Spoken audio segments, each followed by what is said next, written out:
There's a pervasive rumor that the game designers at Sierra were actively encouraged by management to make their games harder, so players were more likely to go out and buy hint books or call Sierra's 1-800-HINT line. And look, I hate to sound like a broken MP3 and keep harping on about this, because I've mentioned this in a couple of videos, but I still see it crop up in my comments every now and then, so it's a rumor that's still alive and well today, and I just want to take another stab at putting a cork in it because, well, it's not true.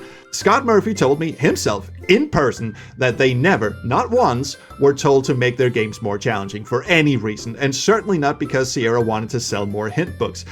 The reason why you may think so is because, well, Sierra games could be pretty brutal at times. It's no secret when looking back on these games that there are some puzzles where you think, well, how the f was I supposed to guess that's what I had to do? The truth is, these were just puzzles that the designers at the time thought were perfectly fair and reasonable, only to find out once the games were released that people were struggling endlessly to figure them out. When you look back on these games, they're actually relatively short. Space Quests 1, 2, and 3 can be comfortably beat in less than an hour if you know exactly what you're meant to be doing, so of course the designers would put in challenging puzzles to make players feel like they got their money's worth. It wasn't like today when you have a million unplayed games in your Steam library and you just want a quick rush before moving on to the next game.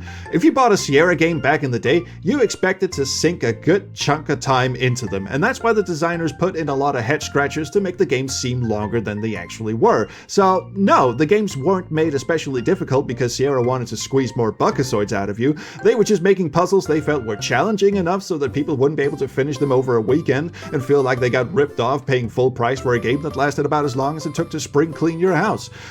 Also, you gotta remember, back then, there were no hard rules about how adventure game design was supposed to work. The amenities we take for granted these days, like hotspot indicators, in-game hints, and a list of objectives telling you what you need to do, weren't a thing back then. Also, if you were a game designer, you couldn't go to school and learn how to design a game. Designers of that time were just making it up as they went along, and stuff like dead ends or game overs without try again buttons were just how things were at the time. And yes, LucasArts came along in the early 90s and made a big stink about how their games would never kill the player or put them in a dead-end situation, but that was actually a fairly ballsy and rebellious thing to do back then. We tend to forget that we take these things for granted these days when it wasn't really the norm back then. Anyway, I hope I've managed to bury that little misconception to at least some of you, so you'll stop perpetuating this myth in my comments. Cheers very much.